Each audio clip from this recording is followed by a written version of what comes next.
வந்தவுடன் விவசாயிகளுடைய கடனை, சிறு குறு விவசாயிகளுடைய கடனை முழுமையாக தள்ளுபடி செய்வேன், பெரிய விவசாயிகளுடைய கடனை 50% தள்ளுபடி செய்வேன் என்று வாக்குறுதி கொடுத்தார்கள்.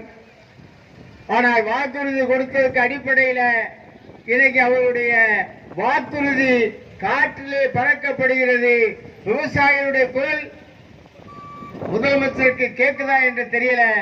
ஆகவேதான் வாக்குறுதி அடிப்படையில் நீங்கள் விவசாயிகளுடைய கடனை தள்ளுபடி செய்ய வேண்டும். முதல்ல இப்ப 2வது அறிவிப்பு அறிவிச்சிருக்காங்க. முதல்ல அறிவிச்சது நீங்க பார்த்தீங்கன்னா வேடிக்கையா இருக்கும். எங்கே ரூம் போட்டு சிந்திச்சாங்கன்னு தெரியல. 1 லட்சத்துக்கு மேல வாங்கினா 5000 ரூபாய் தள்ளுபடி, 90,000 வாங்கினா 10,000 தள்ளுபடி. இப்படி 50,000 சிறு குறு விவசாயிகள் 50,000 வாங்கினா 50,000 தள்ளுபடி, 50,000க்கு மேல வாங்கியிருந்தா 40,000 தள்ளுபடி. இப்படி ஒரு கோணத்தனமான ஒரு கிறுக்குத்தனமான ஒரு அறிவிப்பை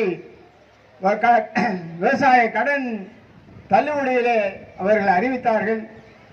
உடனடியாக தமிழ்நாடு விவசாய சங்க மார்க்சிஸ்ட் கம்யூனிஸ்ட் கட்சி நேரடியாக தலையிட்டு முதலமைச்சரோடு பேசணும். இது பொருத்தமற்றது, நீங்க கொடுத்த வாக்குறுதியை நிறைவேற்ற வேண்டும் என்று வலியுறுத்திய அடிப்படையில் இப்போது மறுபடியும் ஒரு 75,000 ரூபாய் கடன் தள்ளுபடி, 1 லட்சத்துக்கு மேல வாங்கினா அவங்களுக்கு 35,000 ரூபாய் தள்ளுபடி. இந்த விவசாயியுடைய பிரச்சனைனா எங்கெல்லாம் ரூம் போட்டு சிந்திப்பாங்கன்னு தெரியவே இல்லை.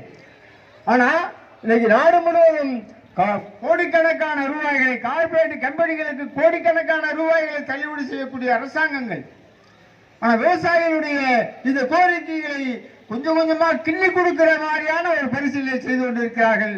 ஆகவே விஜய் அரசாங்கத்தை முதல்வர்களுடைய காதிற்கு விவசாயிகள் குரல் கேட்க வேண்டும் என்ற அடிப்படையில் வரக்கூடிய 22ஆம் தேதி சென்னையில கூட்டுறவு தலைமை அலுவலகத்திலே போராட்டத்தை நடத்த இருக்கிறோம்.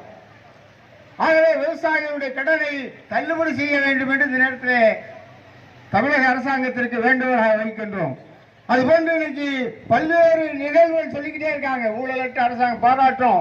ஆனா இன்னைக்கு தமிழகத்தில் பாலியல் தொல்லை என்பது அதிகரிச்சுக்கிட்டே இருக்கு. கடந்த ஒரு காலங்களாக தினந்தோறும் அதிகரிச்சுக்கிட்டே இருக்கு. அதுல குறிப்பாக தவேகாவுடைய தலைவர்கள் தான் அதிலே பத்திரிகையிலே பேர் பட்டியல் வந்துகிட்டே இருக்கு.